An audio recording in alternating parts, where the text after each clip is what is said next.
What really wins in the NBA, where we stand today, is one of our guys feeling the pressure. We just don't have those guys. What are you booing? And I don't want to investigate you.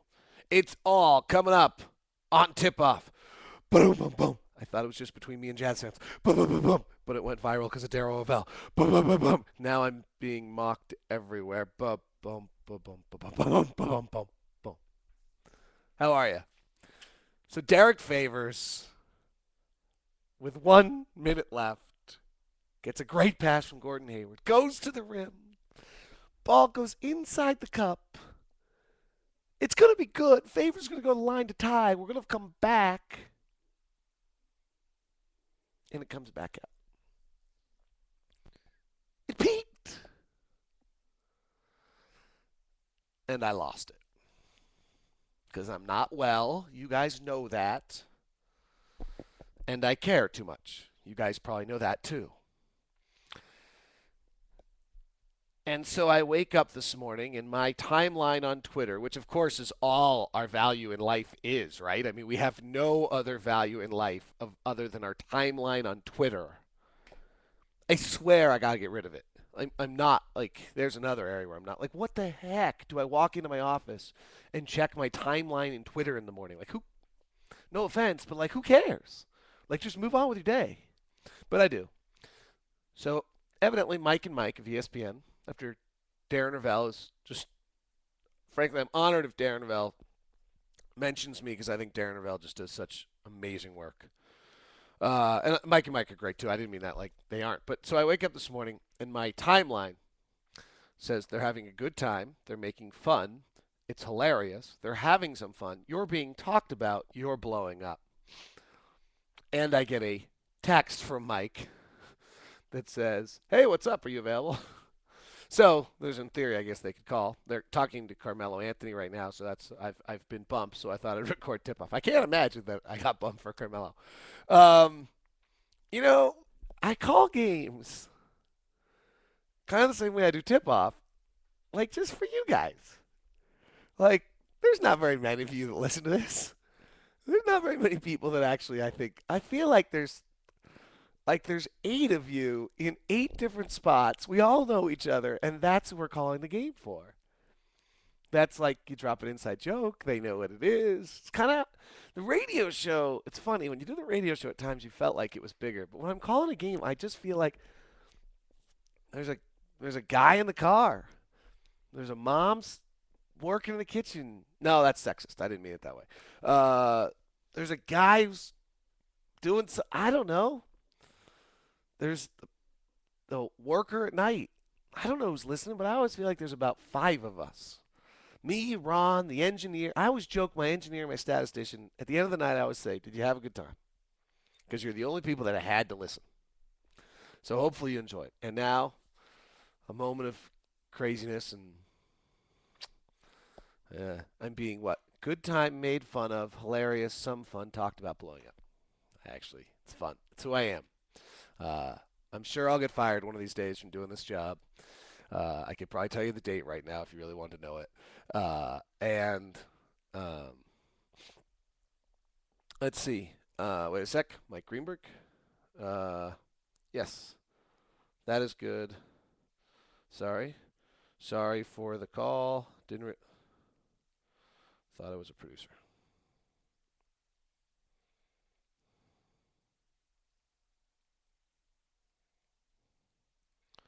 All right. This will be up by then. I'll probably tweet it out. But I'm going on with Mike and Mike. I probably won't tweet that out actually because I'm pretty loyal to DJ and PK and I don't want to act like I'm competing with them. All right, let's get to it. Enough about me. Um, can I just can I just get up talk about the league for a second? So Ron and I are always debating the league, and Ron always says, "Well, I'm an offensive guy. You got to be able to score." And I'm like, "It's not true. There are 90 offensive possessions and there's 90 defensive possessions in every night. And all we value in this league is the offensive possessions. And all we ever talk about are the offensive possessions. I mean, frankly, Al Jefferson has value in this league. He's not a good defense player. He's a decent offensive player. And he has value in this league.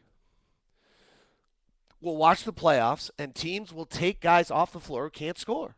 It's been going on forever. And now maybe the playoffs are different. But in the regular season, 10 of the top 12 field goal percentage defensive teams will make the playoffs. 13 of the bottom 14 won't. Okay? The the top 8 defensive efficiency teams in the Eastern Conference are going to make the playoffs. 8 of the top 9 in the West are going to likely make the playoffs. This league, in the regular season at least, is about defense, not offense. You should be playing your 5 best defensive players. Now, some can argue that good defense is not turning the ball over, and good defense is putting the ball in the bat. Jerry Sloan always believed the best defense is putting the ball in the basket. Um,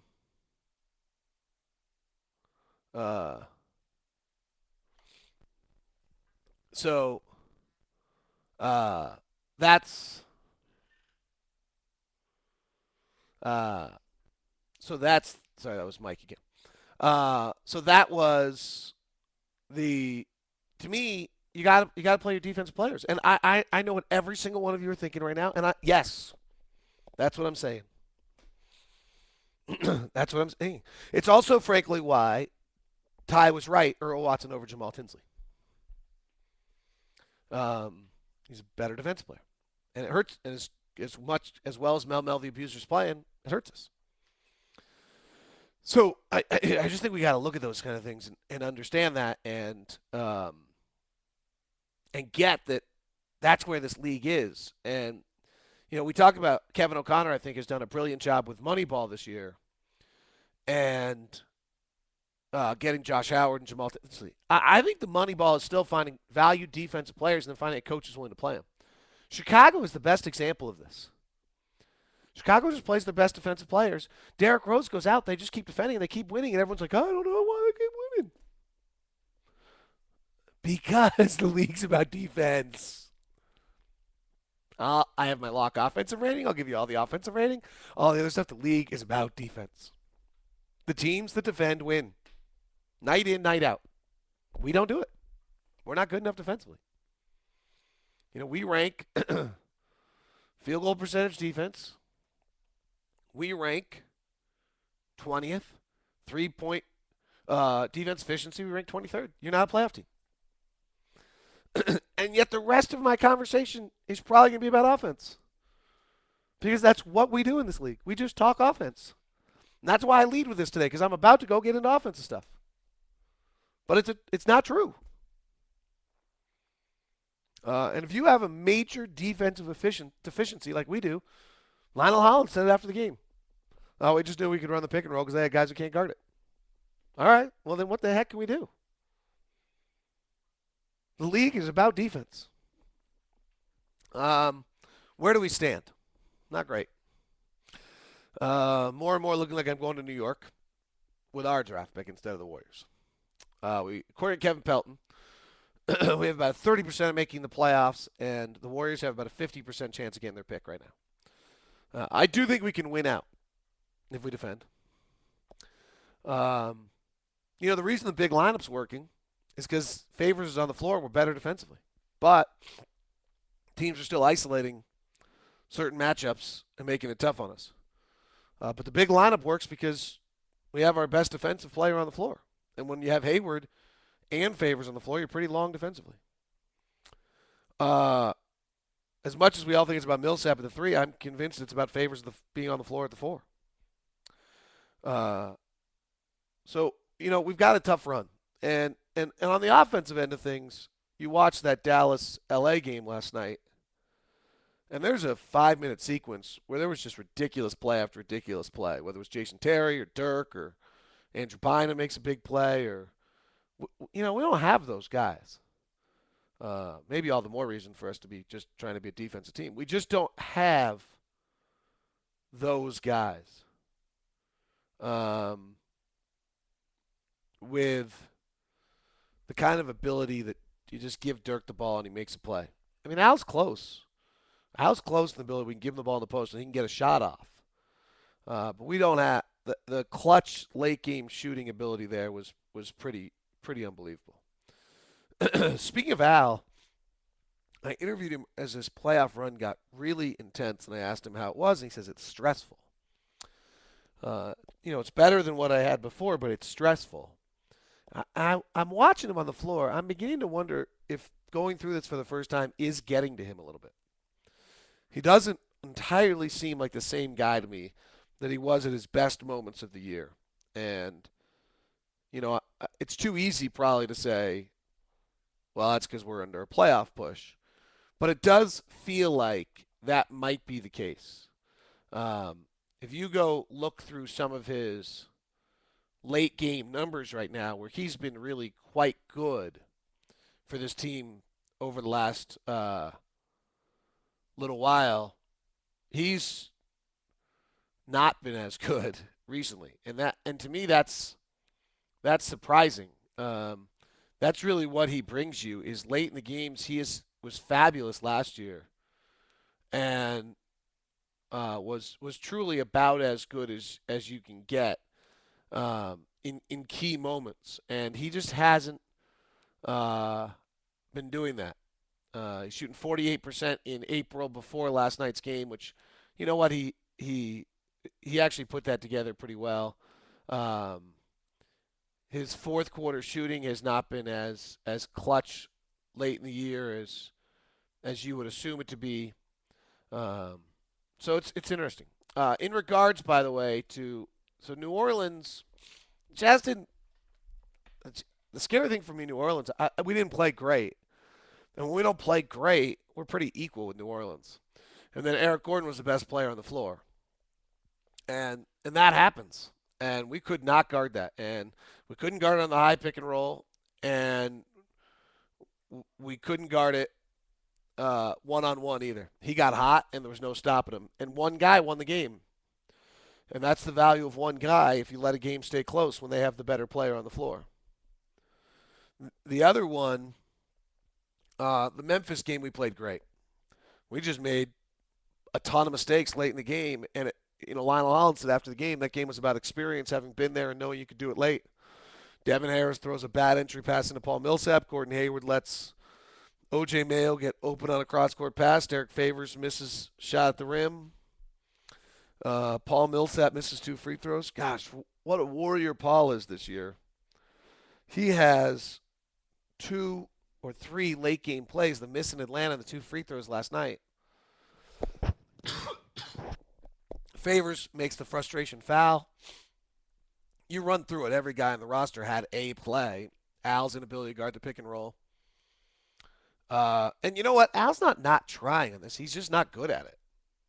And I don't know what we need to do to try to protect him, but we've done a pretty good job when we changed our sequences, our defensive structure this year to put the ball off to the sides to make sure that Al didn't suddenly have to try to guard in space, and that worked for the opening part of the season. Then teams adjusted and have now moved Al back out in the middle of the floor, and it's really not a good sight whenever that happens.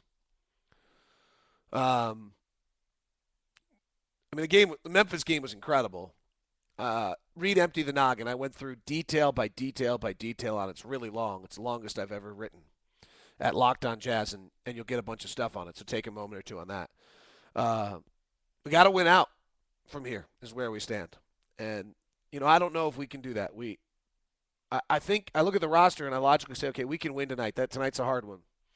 And then we can win in Portland. They don't have LaMarcus. And we can come back. We can beat Orlando. They don't have Dwight. They shoot the 3 a lot, though. But I think they may be pretty zeroed in where they are at that point. And then Phoenix is the big one, and I kind of feel like we can win that one in the sense that we haven't beat them. At some point, you got to get them. They'll have 2 nights off as well, so they'll be fresh, which is tough. But I just feel like we got to get them at some point. And we played close games with them. The ball bounces your direction at some point. And then you go beat Portland on the final night of the season. You're in the playoffs. So I don't think this is dead, but it's definitely hard. Few last final things for you. Tim Tebow got booed at Yankee Stadium. Okay, I'm not a Tebow guy. I'm not a Tebow I'm not a lover of when I ask an athlete about a 3rd and 7 and he tells me about Jesus Christ. Um, frankly, I think it gives me the right as a reporter that when he throws 2 interceptions, I can turn around and ask him about Jesus Christ. I would never do it, but I think it gives me the right. Um, so I'm not a great Tebow fan in that sense. I just think it's the wrong place. But that's fine. And I'm not a big Tebow player. Like, I don't love the player. But what are you booing? There's nothing in the world about this guy that's worth booing. I mean, take the religion out of the picture. He's just a good dude. So if we're so there's nothing to boo, unless I guess you're all Giants fans. You're booing a Jet, maybe. It's kind of like booing Jimmer. I thought that was ridiculous. I think fans were actually booing Jimmer fans at that point, but that's a different issue. So anyway, I mean, it's kind of a weird thing. Just we have one of the most religiously filled or countries in the world right now. I mean, we are really, really religious. So the idea that America's booing religion is pretty surprising. Just a thought. Weird one of the days. If you read the Washington Post, Obama's got a Secret Service issue he has to go investigate.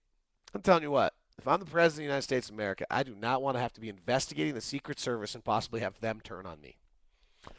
And final thing, did you see the Rock and Roll Hall of Fame inductions? Guns N' Roses, Red Hot Chili Peppers, and Beastie Boys. Yes! Or we're really old and things we listened to and just played incessantly in the college dorm are now in the Hall of Fame. One or the other. The amount of Guns N' Roses, Beastie Boys, and Red Hot Chili Peppers that played in my college dorm room and road trips to San Diego and Tijuana are insane. Have a good one, guys. I'll be on Mike and Mike if you catch it.